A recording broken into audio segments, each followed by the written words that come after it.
Hello and welcome to the Apologetics 315 podcast with your hosts Brian Auten and Chad Gross. Join us for conversations and interviews on the topics of apologetics, evangelism, and the Christian worldview. I think this building should be condemned. There's serious metal fatigue in all the load-bearing members. The wiring is substandard. It's completely inadequate for our power needs, and the neighborhood is like a demilitarized zone. Hello and welcome to the podcast. This is Brian Auten, and I'm joined by Chad Gross. And Chad, I'm still pumped from our previous podcast last week with Dr. Hugh Ross, and I'm sure you are as well. Man, it was outstanding, and I actually walked out of my apologetics cave where I record that is in a location that I cannot reveal. Of course. And I said to my wife, who also happened to be at my secret lair that no one knows where it is. She was ironing your costume. Exactly. I said to her, I said, that might be my favorite. And I've said that a few other times, granted, but I still have that impression of that might be my favorite. I just really enjoyed it.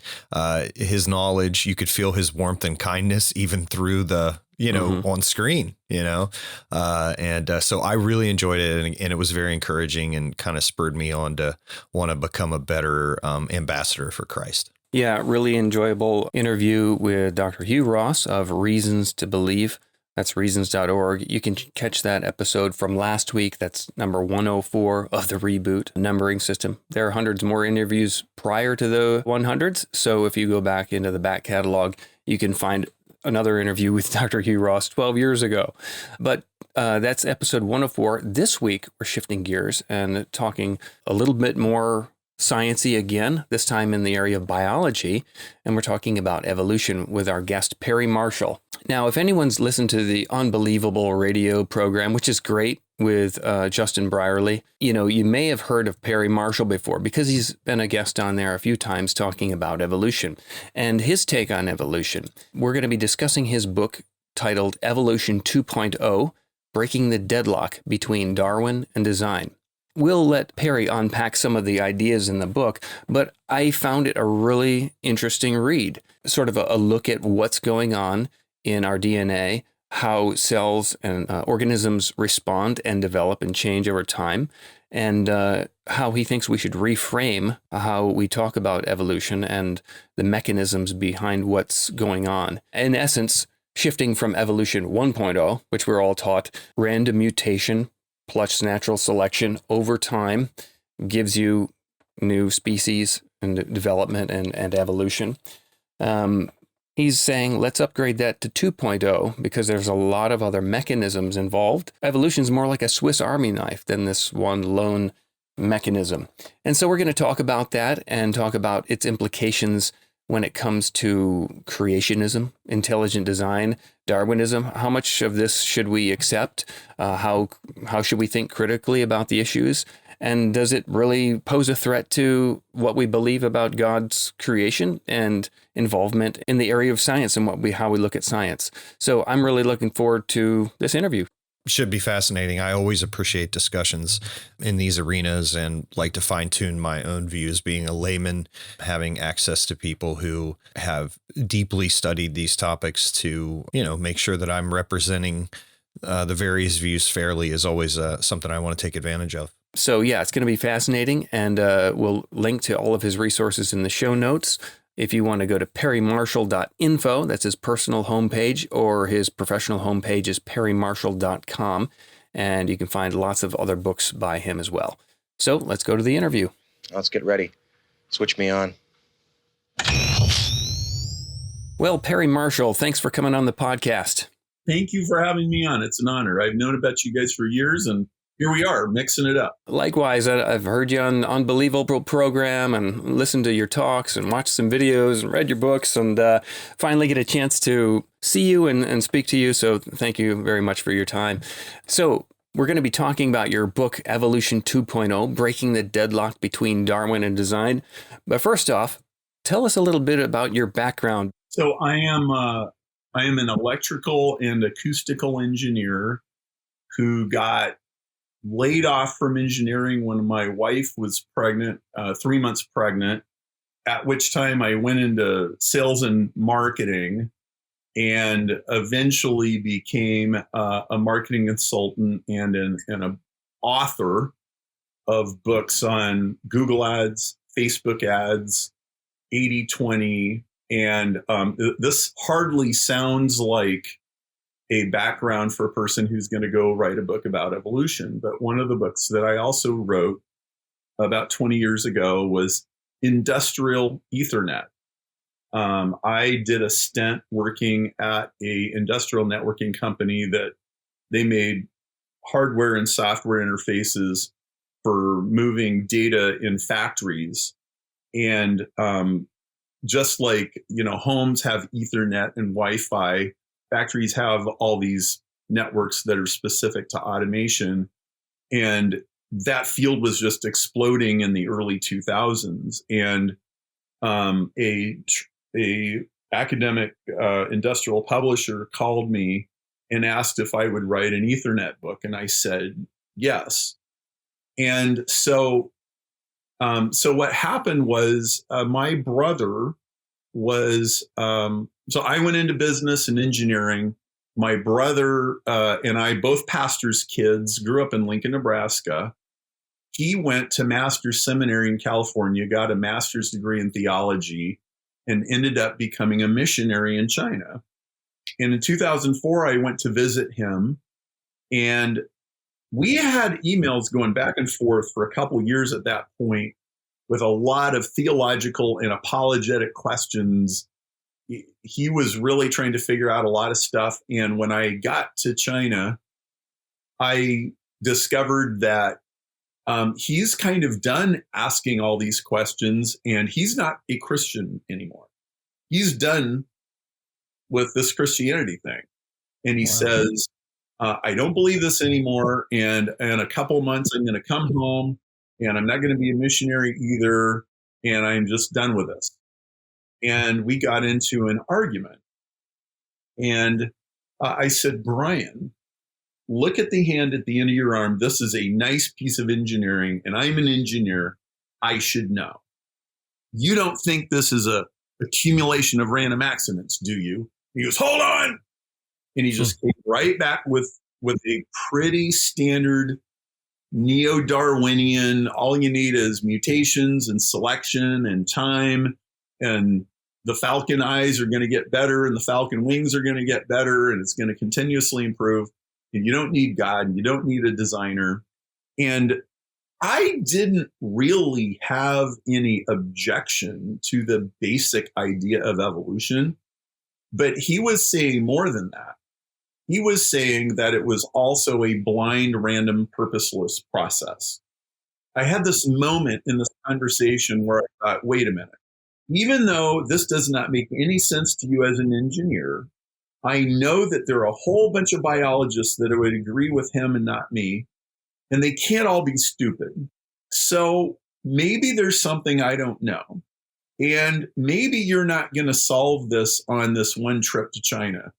And maybe it might be a good idea to shut up and stop arguing and stop making each other miserable and go figure this out when you get home. Now, what I hadn't really explained is this 2 years of conversation that we had already been having, which suddenly culminated in this, had already planted a lot of questions in my mind, because I had already done apologetics.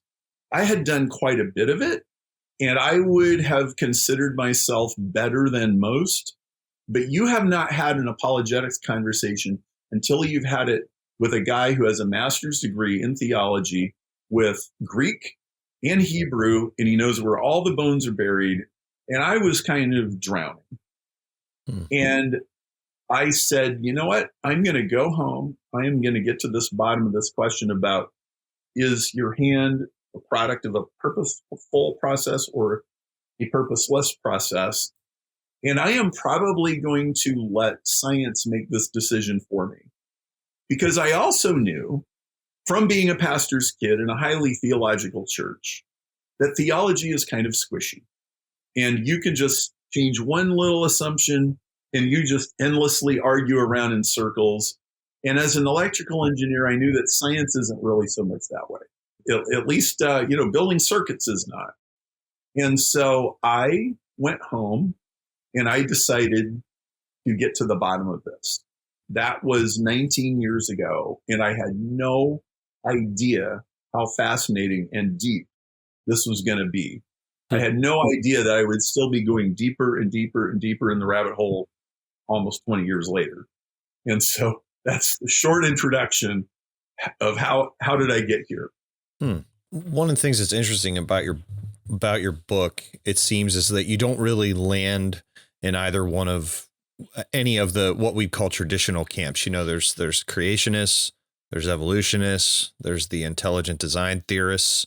Right. Can you talk a bit about where you land and maybe why listeners should kind of not prejudge you based on what they think you believe, but actually listen to what you believe, if that makes sense? Yes, I hope that they will hear me out rather than just categorizing and dismissing. So I was raised in the young earth creation camp. And in fact, I remember John Whitcomb coming to our church and giving 6 nights in a row of creation science. And it was way more interesting than, doing exegesis on Romans. He's talking about fossils and solar systems and Noah's Ark and all this kind of stuff. I was probably 13 or 14 at the time.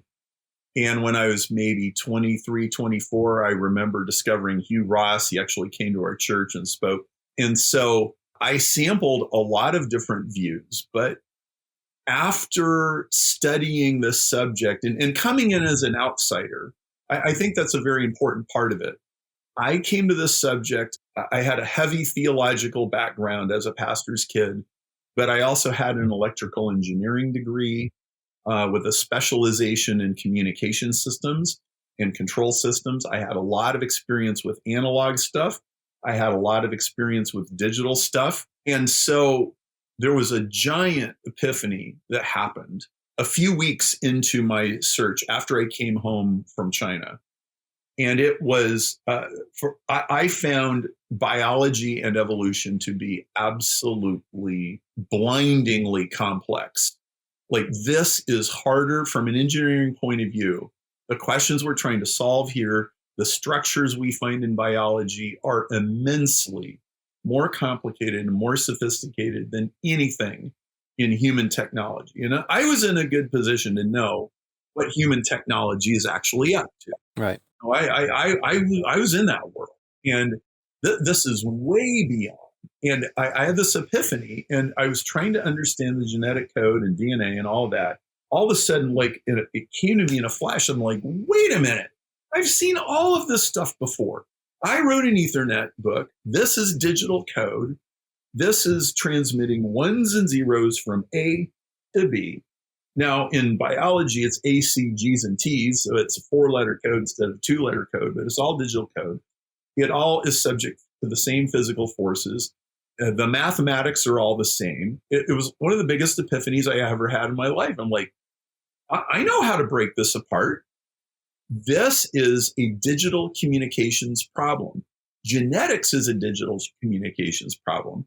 Evolution is a digital communications problem. I can actually start to figure this out.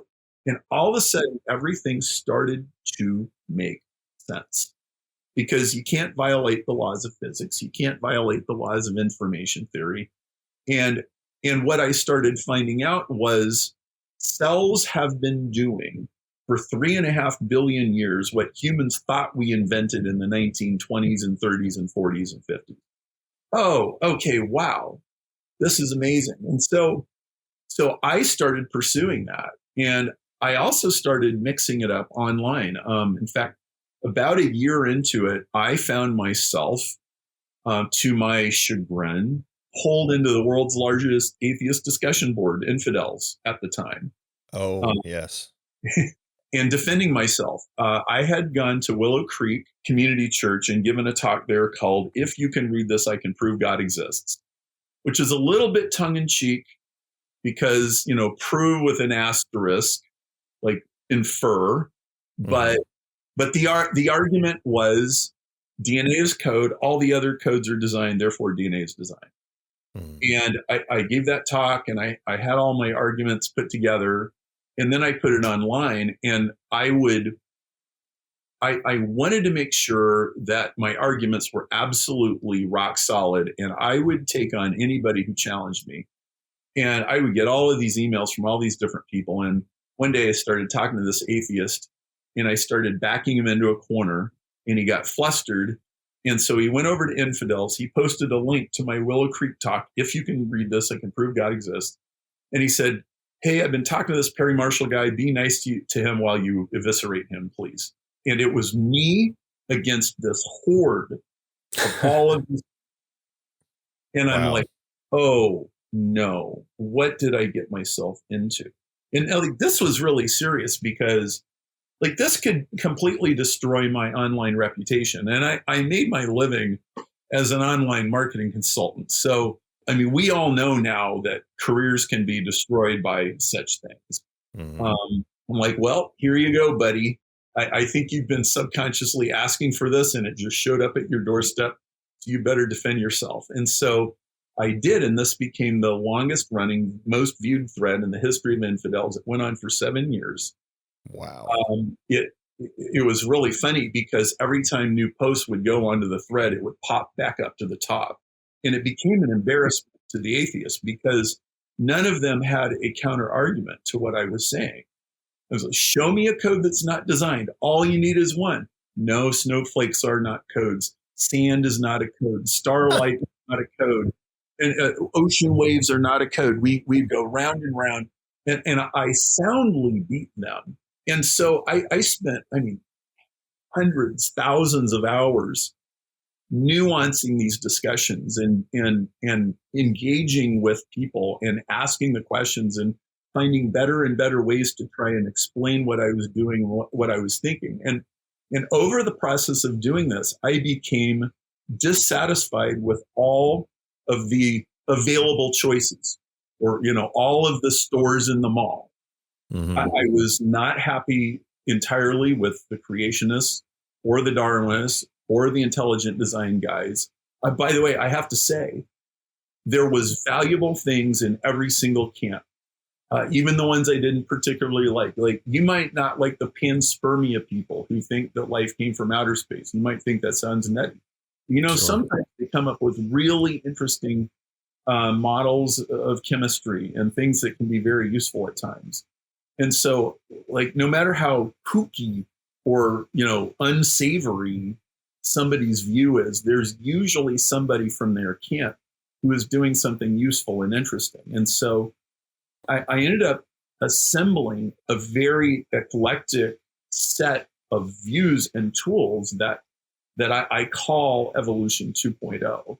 And I really wanted to create something where I felt that, like, the religious zealots on the atheist and the theistic side were so entrenched and dug in that their conflict was making it impossible to have a sensible, let's just talk about the science conversation.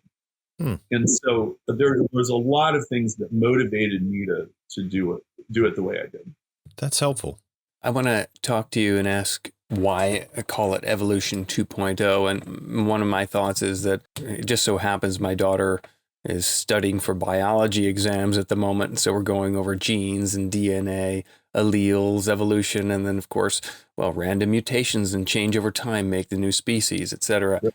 And so I thought, this sounds like what Perry would call Evolution 1.0, the idea that this is the mechanism for living things changing over time through chance and random mutation. And that gives you new biological outcome. It's more advantageous for the organism, and then it's retained due to natural selection.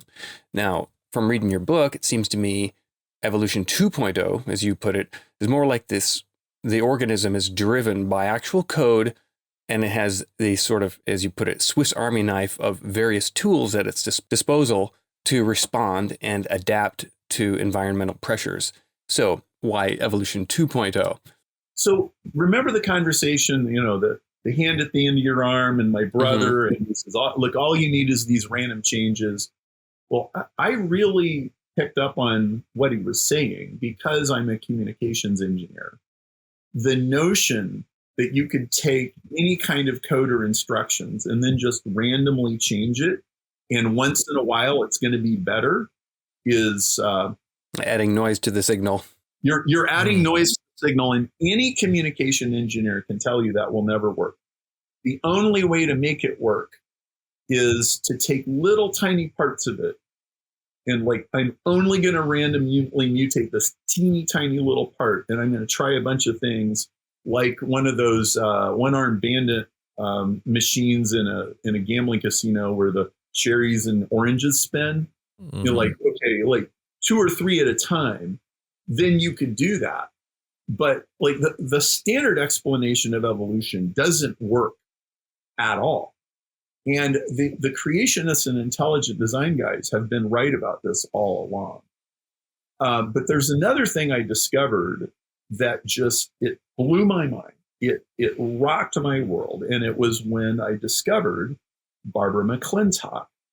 And she was a brilliant geneticist who, in the 1940s, she was doing experiments. She was damaging the chromosomes of corn plants. And she was kind of hacking the corn genome before people even knew exactly what DNA was. But they knew what genes were, and they knew what chromosomes were. And she was working at this, and she damaged a chromosome so that a corn plant could not reproduce. And the corn plant went and it copy pasted sections of code from other chromosomes, moved the code around, installed new code, repaired it, went on and reproduced. And she figured out exactly what the plant had done. And she was the first person to observe an evolutionary event and document the genetics behind it. And her colleagues thought she was crazy. She spent 7 years making absolutely sure what she thought had happened was what had happened. 1951, she goes and gives a presentation at Cold Spring Harbor. Half the audience laughed at her. The other half were angry, like, woman, don't you know genes and chromosomes build corn plants. Corn plants don't build genes and chromosomes. And they thought she was crazy, and she couldn't get anybody to listen. And so she kind of went underground for 20 years, and she just kept doing her work. And her superiors thought she was doing worthwhile work, so they let her do it. And she won the Nobel Prize in 1983.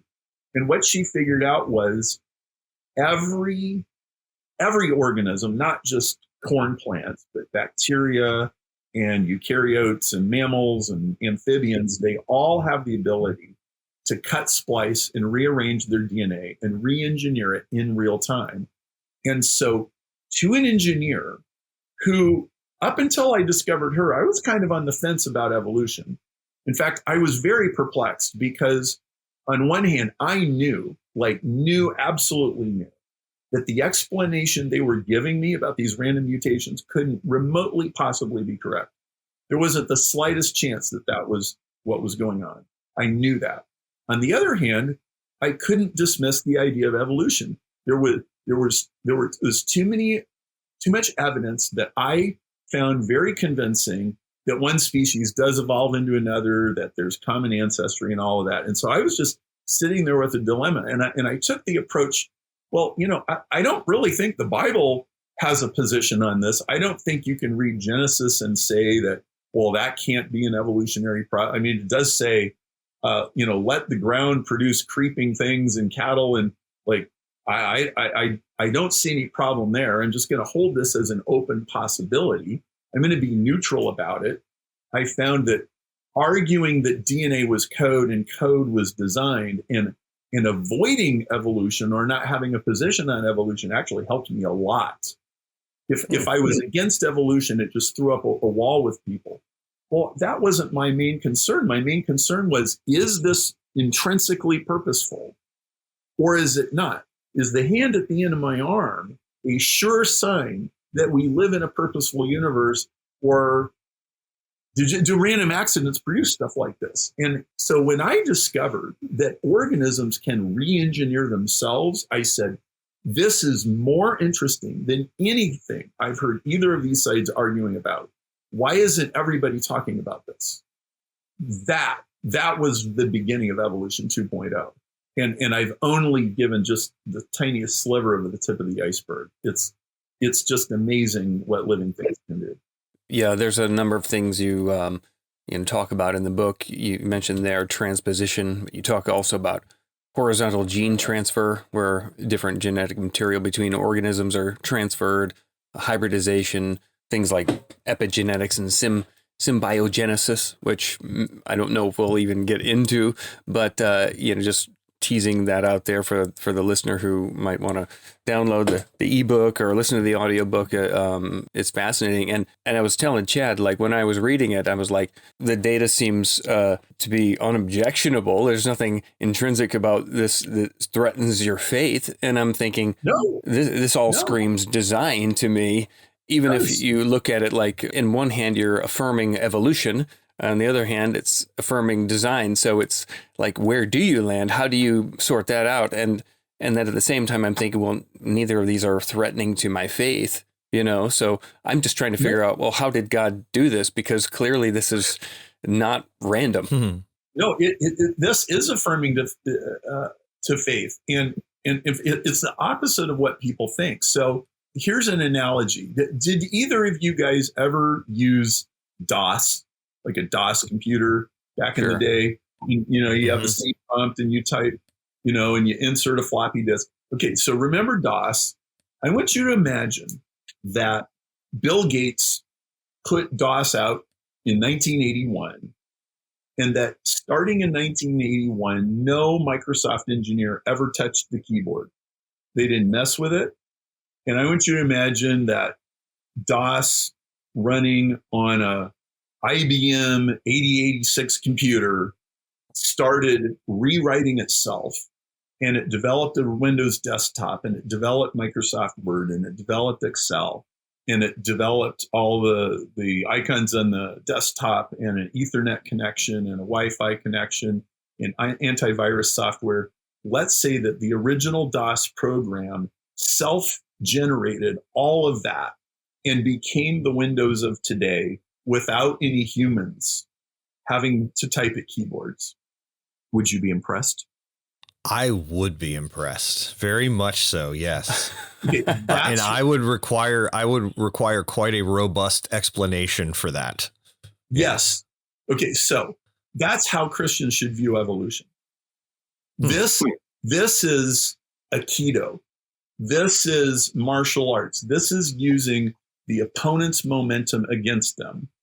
So, dear atheists, dear Darwinists, dear evolutionists, I fully accept your thesis that one cell evolved into the entire ecosystem that we have all over the earth with these beautiful fish and mammals and people and viruses and bacteria and trees and flowers and all of it. I fully accept your thesis that it all generated from a single cell over 3 or 4 billion years. So where does the generative capacity to do that come from? And how is that any different than DOS evolving into Windows over 40 years? I say there is no difference. The reason that I find it plausible is because I started studying real-time evolution experiments rather than teleological inferences. Like backwards extrapolation or whatever. Yeah, I'm not going to sit and argue about fossils. I'm only going to accept stuff that you can do in the lab and watch and observe, like Barbara McClintock's corn plants re-engineering themselves, like generating new species by hybridizing 2 species together to get a 3rd species, which plant biologists do all the time. I'm only interested in bacteria or other organisms exchanging DNA with each other and acquiring new characteristics by horizontal gene transfer. I'm only interested in symbiotic mergers that will turn bacteria plus plant animal cell equals mitochondria.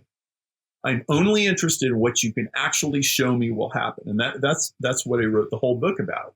And I said, because these incredible processes happen in real time and exhibit a level of engineering that humans could only be envious of, I find it plausible that one cell can turn into a whole entire ecosystem of modern Earth. And the question is, what kind of creator does it take to make a universe that's capable of giving birth to that, that's capable of creating that kind of ecosystem? And so that's why my book, summarized in 2 sentences, is Darwinists underestimate nature and creationists underestimate God. I think both sides fail to take their own theory seriously enough. And when I was listening to an NPR interview one time, I heard Richard Dawkins, world's most famous atheist. Somebody calls in on the phone and they said, "Mr. Dawkins, where did life come from?" And he goes, "It was a happy chemical accident."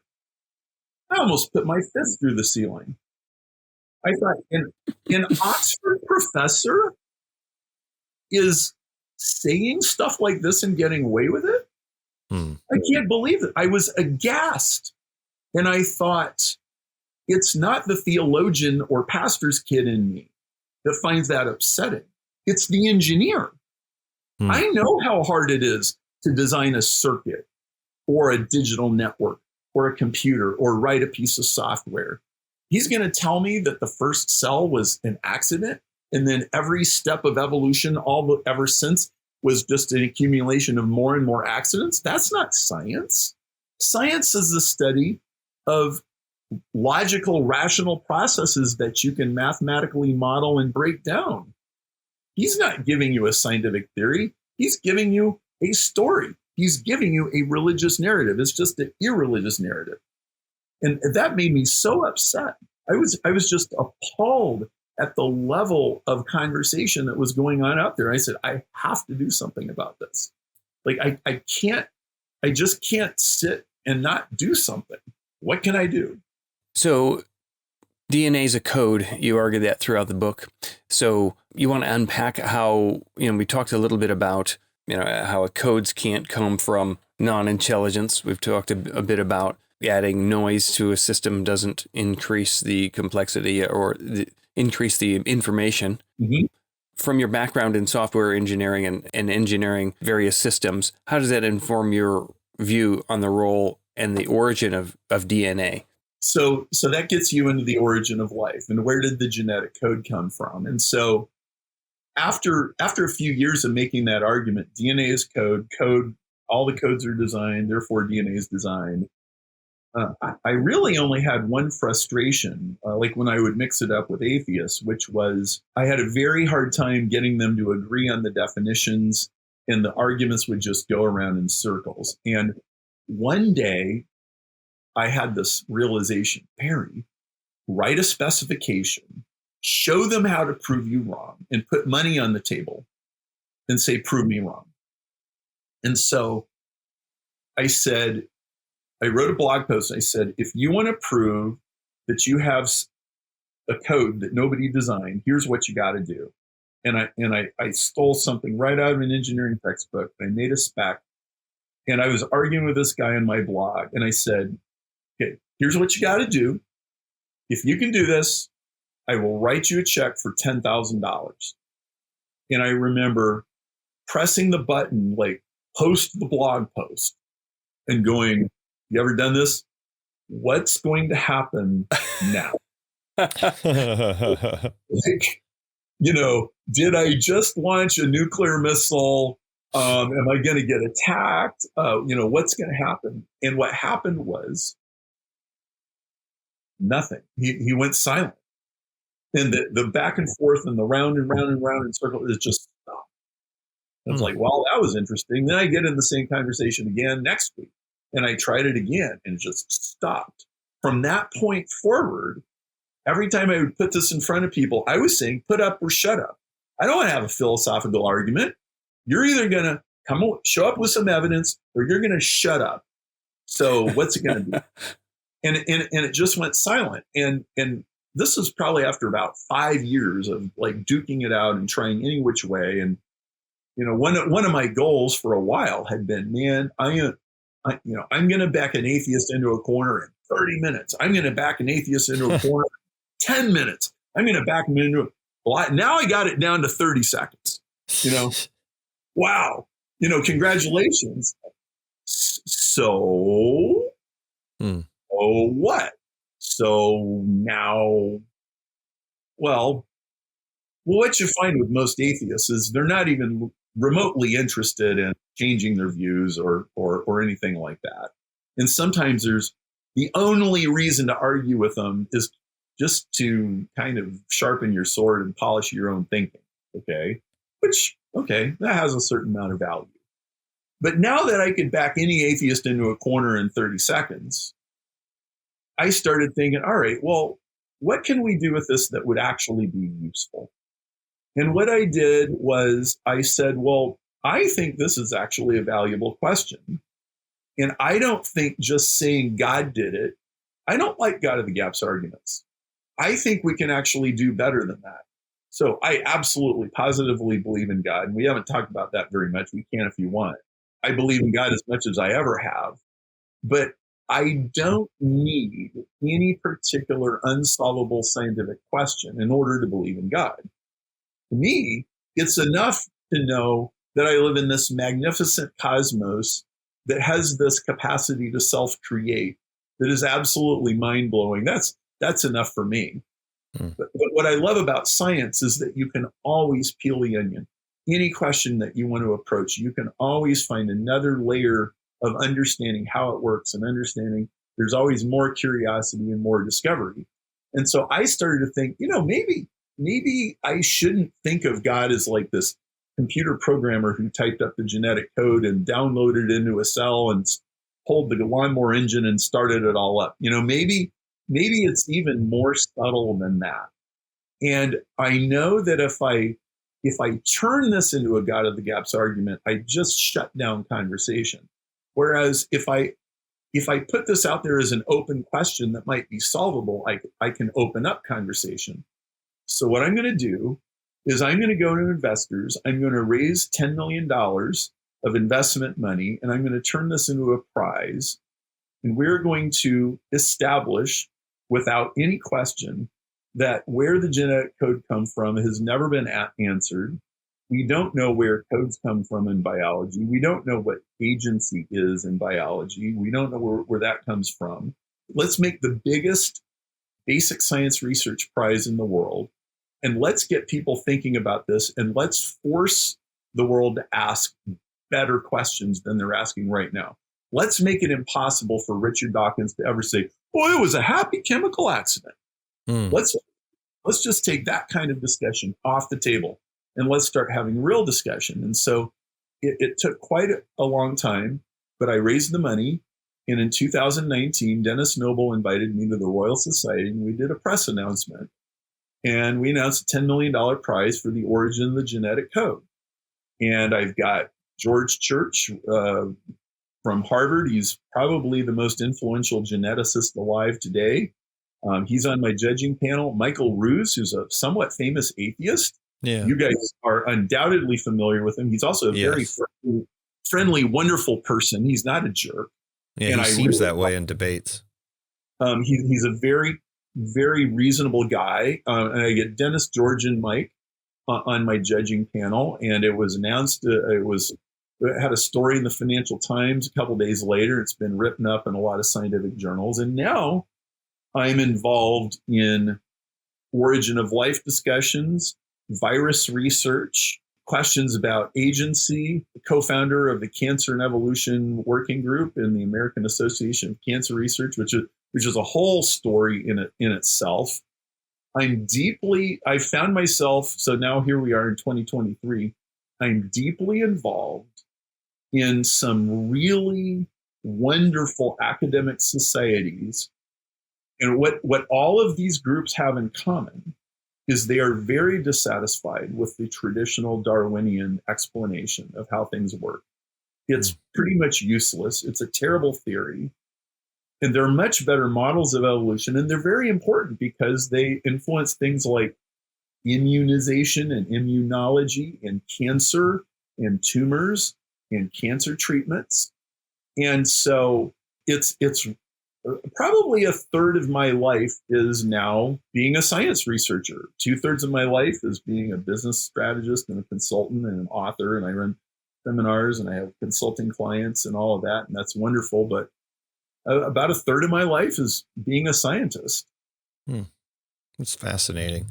So I'm curious, you've mentioned your, kind of debating your thesis, if you will, with unbelievers and skeptics and things like that. I'm curious as to what your interactions have been with fellow believers, as far as, we've talked about young and old earth creationists, intelligent design theorists. What have your interactions been like with them? What are maybe some of the major pushbacks and that kind of thing? So do you guys know Paul Nelson from the Discovery Institute? Is that a name? Yes. Yeah. So, and he's a young earth creationist, isn't he? Yeah. Paul was right here in this room at my house about 3 days ago. And we recorded a podcast that should come out on the Evolution 2.0 podcast soon.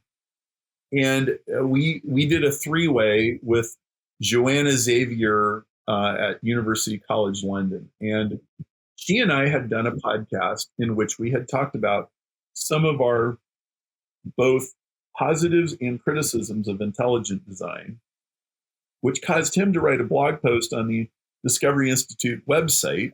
And since I've known him for 15 years, I said, well, why don't you come over to my house? He lives like 45 minutes from here.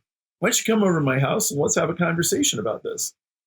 And so we did. And the name of the conversation is Intelligent Design Grows Up. And what happened in that conversation was Joanna, who is an origin of life researcher, I think she's one of the best in the world, and she's only 34. I think her work is absolutely brilliant. She was talking about how she read Stephen Meyer's book, Signature in the Cell, and she thought the scholarship of that book was excellent. And she likes the book and recommends the book. And she thinks that it raises great questions. And I completely agree. But we had an issue with it, which was we disliked the God of the Gaps viewpoint, which is what Signature in the Cell really, it's really, the title implies that. And that there are a lot of biochemical processes that are discoverable and observable that, and if you say, well, God did it and that's the answer, you shortcut science, because science can always discover more and more and more. And so that is what I would consider to be a sort of, that's kind of like the teenage version of intelligent design. And what Paul came here and said, because he said it himself, he said, intelligent design was in teenage years for a very long time, and it was basically just Darwin bashing. And it's fun to do, and it's kind of an addictive thing, and it attracts a crowd, and you can build a movement around it. But sometimes it's too much like the mouthy know-it-all teenager telling mom and dad that they're stupid. He said intelligent design is moving past that. And we are getting to where we're asking the questions, what positive inquiry can a design lens bring to the practice of science to understand how organisms work better, to understand origins better, and not just insert God of the Gaps, but rather see nature as having a much deeper structure than most people ever originally imagined, and using that to make origin of life and evolution much better fields than they are. Because honestly, a lot of evolutionary biology is just intellectual slop. It's post hoc explanations of how, well, of course we have it because natural selection selected it, and if it didn't happen, we wouldn't be here anyway, kind of arguments, which are just useless. They're worse than useless. As opposed to, what Barbara McClintock was doing or what Lynn Margulis was doing, was they were trying to understand what are the structures and the processes by which a cell re-engineers itself and becomes something very different than what it used to be, and why did it do that? What environmental signals did it get? And how does it process all of that information? And so we had a very, very cordial conversation. And I think this is a kind of conversation that was pretty much impossible to have 5 or 10 years ago. So what distinguishes your view from Dr. Meyer's view? Because he also argues that, DNA is genetic digital code, or, that's what he calls it. So how does your approach differ from Dr. Meyer's?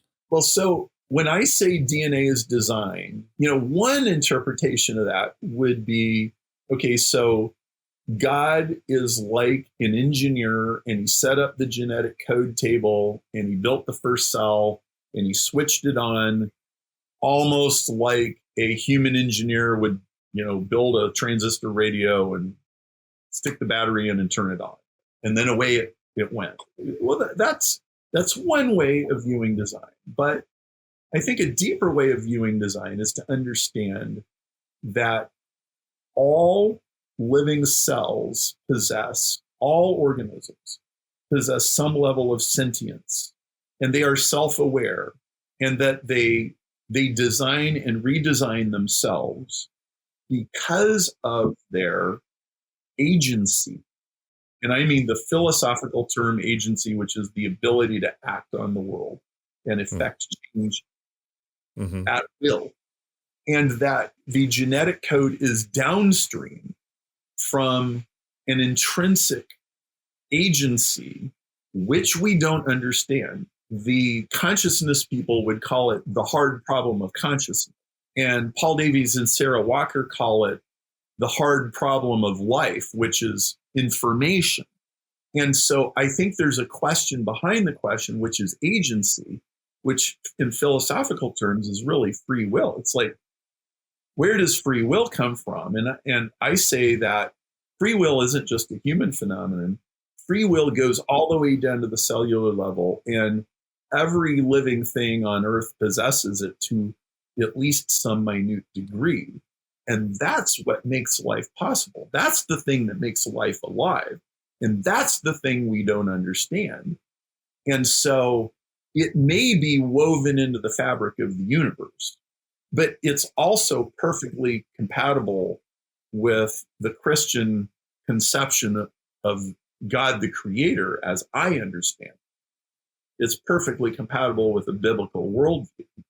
And so I think what we have is a way that science and a biblical worldview can coexist, and where evolution is the biggest miracle of history. That's interesting. It goes beyond what I've read in the book. So I kind of want to pursue that bunny trail because, everything I've seen that you're writing in the book, I'm saying, oh, okay, here's his reasons and things like that. But I don't know what your reasons are for thinking of agency being on a cellular level. Now, you did mention in the book how there are certain bacteria and things like that where it seems as if they're communicating and almost casting a vote for doing some sort of changes in a group. Maybe that's what you're alluding to, but what sort of data are you drawing this idea from where you're seeing agency at that sort of level? Well, Barbara McClintock, in her Nobel Prize paper in 1984, she explained that in her many experiments with plants, mostly over many decades, and cells, that if you put a living organism in a situation that its ancestors had been in before, there would be a predictable, almost algorithmic response. So heat shock, you take a bacteria and you raise the temperature 20 degrees and you put it in a state of emergency, it will go through a predictable set of processes as a response to that. And if you damage the genome, it will do a predictable set of processes and so on. But if you did something that's never been done before, it will respond in a completely unique way and exhibit ingenuity in doing so. So I'll give you an example. Michael Levin is a guy at Tufts University, and he explains that if you take cells and you expose them to barium, it will immediately kill them. But if you reduce the amount of barium and you like threaten them with it, but it's not enough to kill it, they will engineer a change in their physiology that resists barium, even though there's no reason to believe that in any time in the history of Earth that there's ever been a barium amphibian incident that would program this ability already. In other words, he's saying that they developed this ability as an innovation in real time. The thesis of Barbara's entire career is that when you subject organisms to completely new things for which they were unprepared, they will exercise ingenuity every time. They may not succeed, it may not work, they may die from the barium, but they kind of exhibit that Nietzsche thing, that which does not kill you makes you stronger. Mm. And she said in her Nobel Prize paper, a question for the 21st century is going to be, what does a cell know about itself? She believed that all plants and animals and cells have some degree of self-awareness. And her student, James Shapiro, who is one of my mentors, he's at the University of Chicago, he published a paper about 3 years ago called All Living Cells Are Cognitive. And he is a very thorough researcher, and he makes a very robust case that every kind of bacteria, every kind of eukaryote, every kind of plant and animal exhibits something roughly in the neighborhood of self-awareness or consciousness. It has all of the signs. And asking what kind of consciousness is really the qualia problem, which is, I don't know what you see when you see red, and I don't know what you see. You don't know what I see when I see red. We just know that we call it red, but we have no way of knowing your experience of it versus my experience of it. So the qualia problem goes all the way down to cells. And so that's why I think there's a very, very good case to be made for this. And there's an entire subcategory of science called basal cognition. If you just go to Google Scholar and type basal cognition, you'll find thousands of papers, and they're concerned with what do slime molds and plant roots and bacteria and protozoans, what do they know? And what do they experience? And guess what? Trees talk to each other, and bacteria talk to each other. And I think many people in many cultures have thought this way for thousands of years, but modern Western people don't think this way. And I just think it's an erroneous way of viewing the world. I think the world is much more alive than we think it is. Yeah, that's super fascinating. So when we started the interview, we were talking a bit about how this whole thing came about with your brother and the back and forths and all that. So one of the things I want to know is what's going on there? What's going on with your brother, and how has this research impacted him, or has it? Or about 10 years ago, we were driving in a car, and he says, "Perry, thank you for not letting me become an atheist." and he said, he did move home a couple months later after that conversation. He was angry. He was bitter. He felt like, well, I have to say, I think he had a lot of legitimate questions, and I would have been dissatisfied with some of the answers that he got as well. I think he graduated from seminary believing that he had been given the master Excel spreadsheet of all of the theological answers, and this is the way the world is. And living in China 4 years on his own, independently, with nobody breathing down his neck, And being in his late 20s and having access to the internet, he started to grow up. And he started to go, gee, maybe the earth really isn't 6,000 years old. And, and on and on and on, like all of these. And that Excel spreadsheet really started unraveling. By the time he came home, he was angry and bitter. And there was no way I was talking him back into the faith, that's for sure. But, all of us have a finite amount of influence over other people. We may not be able to get him to move 10 feet, but maybe we could get him to move 1 or 2 feet. For a little while, he was pretty enamored with people like James Randi, and he was reading a lot of atheist literature, and he was really liking it for a while. But I really challenged him on some of that.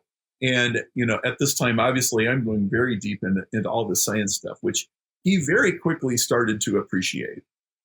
He's always liked Evolution 2.0. He's always thought it was totally fascinating. He's never had any particular disagreement with any of the things that I've found with it. He started to realize that, when he left the faith, he was very strongly tempted to just attach himself to yet another form of fundamentalism. But he kind of, I was pulling on him a little bit, and he kind of took a step back and he took a chill pill. He did some therapy work, he did some inner work, and he kind of realized, man, I got some anger I got to deal with, and I got some disappointments and some wounds that I got to deal with, and I need to take responsibility for this and not just join some other cult or whatever. And so he became what I would describe as a very amicable, mild agnostic, and that's still kind of where he is. Okay. We don't argue, we don't fight, we have a great deal of appreciation for each other. I don't feel like it's my job to convince him of stuff. He loves the science work I'm doing. He's every time we talk on the phone, he always asks me, so what's the latest crazy rabbit hole that you got down this week? and there's always something. I love him to death, and I am comfortable with. It's not my job to tell my brother what to believe, and there's this kind of space that needs to be held where we can be comfortable with each other. And one of the things that I really have tried to create with Evolution 2.0 is what I would call a demilitarized zone. It's kind of like the strip between North and South Korea where nobody's shooting at each other, and I'm not going to tackle you and take you down and muscle you with some philosophical argument, but we're going to more focus on the mystery and the unanswered questions. Like, where does a universe this amazing come from? And if we take design seriously, not as one singular event long ago, but as a lens and a paradigm for understand how living things do what they do, how is it going to help us with cancer research? How is it going to help us with viruses, and form a better dialogue in science than what it's been? Because evolutionary biology has been, it's almost as though they invented cancel culture like 50 years ago, and the whole world was discovered in the last 5 years. That's a pretty fair assessment, I think. Anybody who challenges the paradigm is quickly shot down or demonized, or yeah. Well, and I got to say, you know who has really made some huge strides is Dennis Noble. Dennis and James Shapiro organized a group called the Third Way of Evolution, which is now, it's about 70 or 80 highly, highly credentialed scientists. And there's a Third Way of Evolution website, and all of their profiles are on there, and all their publications are listed. You can go find all you want. And it's a public statement. We do not agree with the standard Darwinian explanation. It is inadequate. It is inaccurate. It does not match what we currently know about science. It's obsolete. It needs to go. We are not creationists. we are in favor of a view of nature that says that life is capable of engineering itself, and that this is a very deep rabbit hole that we've barely begun to even start to understand. And Dennis debated Richard Dawkins in June. In fact, the whole video is on my website. You can watch the whole thing. Dennis was on Dawkins' PhD supervision committee in the 1960s. Oh, wow. Okay. And Dennis he's 86 years old. He is an eminently respected British scientist. He's got a commander of the British Empire from Queen Elizabeth. Dawkins was very nervous. Dawkins did not do a good job. Dennis could have eviscerated him, but Dennis is too polite for that. But Dawkins clearly was outmatched, and you can watch that thing and you can see that Dawkins' knowledge of biology is literally 30 years out of date. And Dennis is making huge waves in the evolutionary biology community now. Yeah, I think that's a fair. I mean, I please know this is coming from the perspective of an elementary school teacher who is a layman in, these matters. But it's one of the things that's always fascinated me about Dawkins, and you kind of hit the nail on the head there, and you have much more street cred to say it. But that I always thought, like, okay, a lot of the stuff you're saying was true like 30, 40 years ago, or at least we believed it, but that's no longer the case. Like, why aren't you catching up? You're Richard Dawkins, so I just always have found that fascinating. So he's been drinking his own Kool-Aid for so long. I don't honestly think he believed the hype kind of thing. He believed his own PR. And yeah.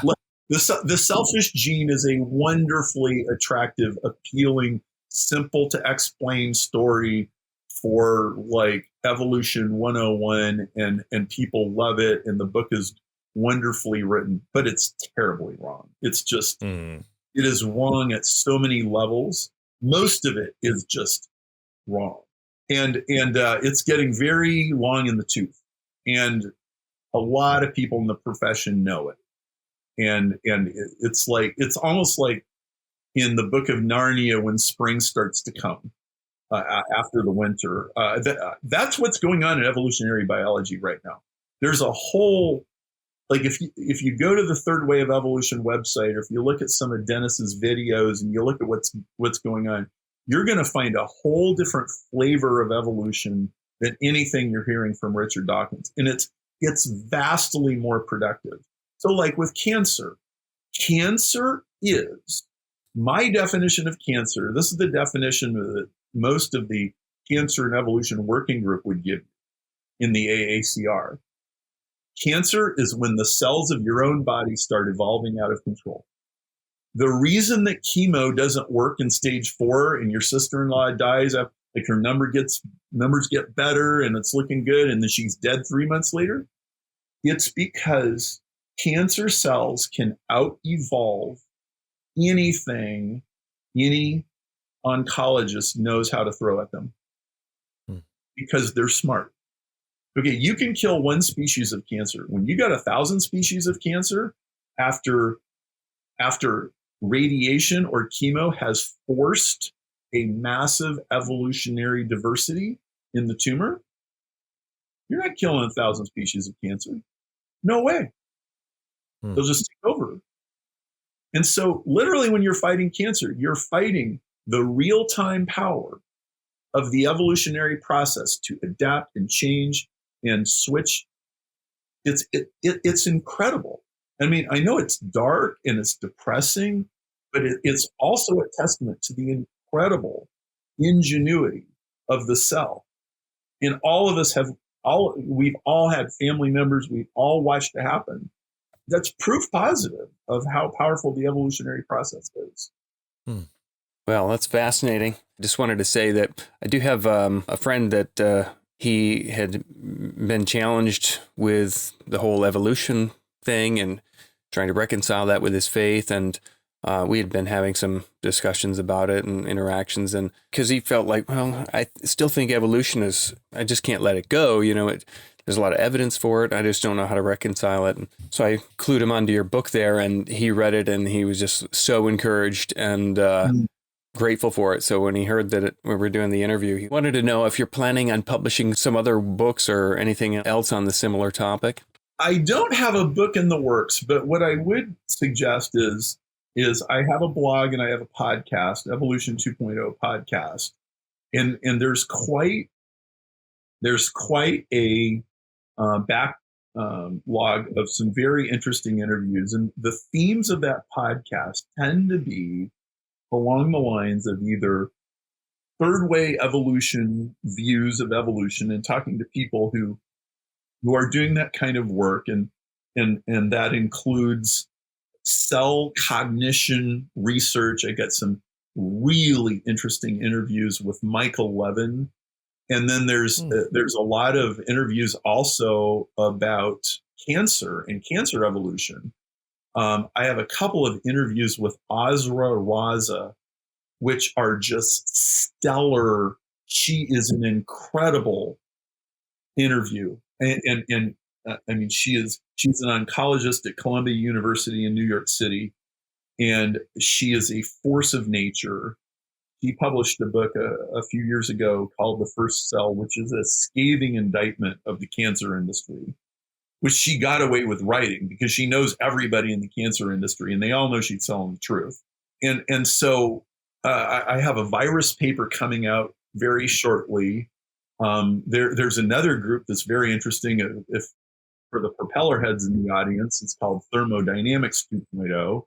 And that group is dealing with the fact that the field of thermodynamics still hasn't figured out what to do with the fact that living things can reverse entropy. In other words, turn disorder into order. Like, well, wait a minute. I thought that thermodynamics said that, order turns into disorder. So how are we turning disorder into order? But living things do it every day. And well, this goes back to the agency question. Nobody's figured out how this works, even though the physicists and biologists kind of all have to agree that it happens. And so, like, there is such a cutting edge of unanswered questions. So if somebody wants to go deeper, I would start with Michael Levin and Azra Raza, and there's interviews that you can find in my podcast, and you can go through the other ones, but I would start with those. And I think you're going to find some rabbit holes that just take your breath away, because I think that there's nothing more powerful than a great question. I think answers have an expiration date. The questions just burn a hole in your brain for months, years, decades, centuries. And we have so many unanswered questions. I think there are a lot of scientists and science popularizers who would like you to think that we've basically got most of it figured out. No way, not even close. Science is barely in its infancy right now. We've barely gotten started. There are so many things we don't understand. So I think the next century is going to be very exciting. It's also scary, of course. There's all kinds of challenges that come with that. But we live in such a unbelievably fantastic universe. Like I don't even have vocabulary for it. It's heartbreakingly beautiful and awe-inspiring, and I get to wake up every day and learn something else about it. Wow. Well, the last question would be, how can someone contribute in this area? Are there ways where someone who's not into biology can contribute in that area? The world is very siloed, and the world is hyper specialized. And if you let any profession or any career push you in the direction that the world naturally wants to go, you will eventually become a sub specialist of some incredibly narrow thing, working in some cubicle, hoping that the people in the other cubicles know what's going on because you really don't, because you're just focusing on your work. And what I would like to encourage you is that if you start to read a little more widely, and if you stand up and look out across the cubicle farm and you start asking questions, you're going to find out some things. first of all, you're going to find out that for the most part, all the other cubicle dwellers don't know the answers either. You're going to discover that the answers everybody says are the answers aren't really the answers, or they're only half of an answer, but they left the other half out. And you're going to find that getting to a better answer is not as impossible as everybody else wants you to think.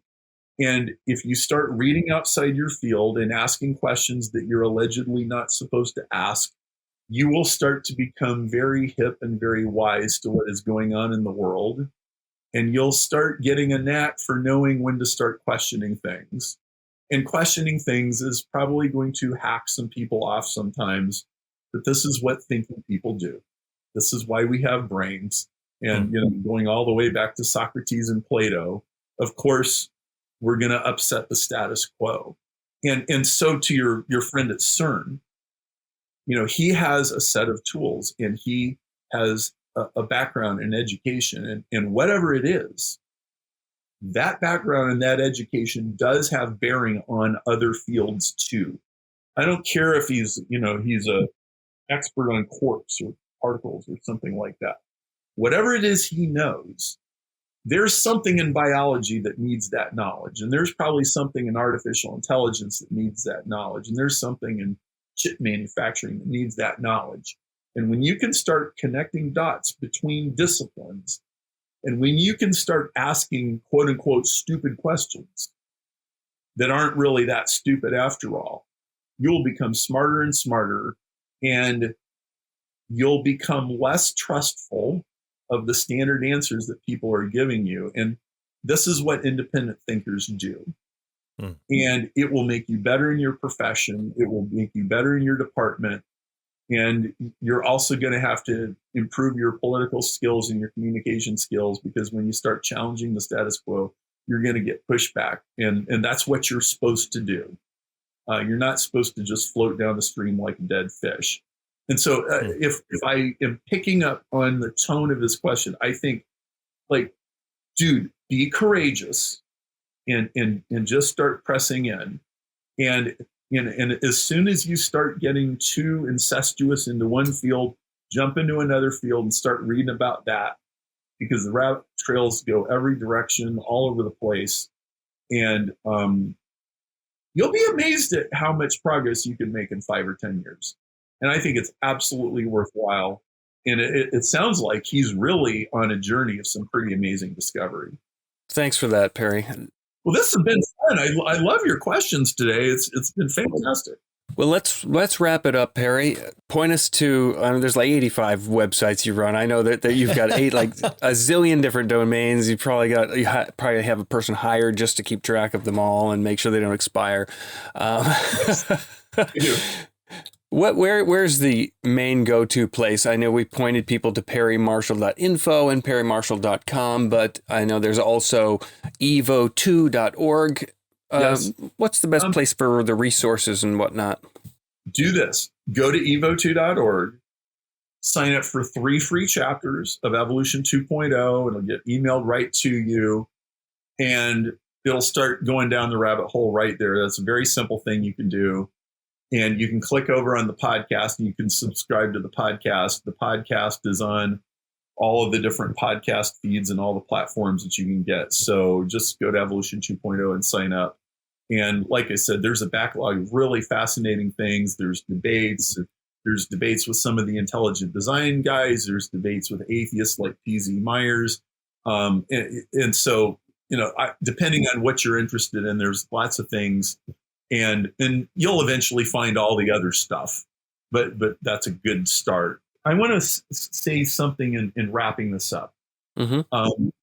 I glossed over this a little bit, but when I was going home from that trip to China after the argument with Brian, and I had decided I'm going to go home and I'm going to let science make this decision for me, and I'm going to hit the books and I'm going to figure this out, I was really scared.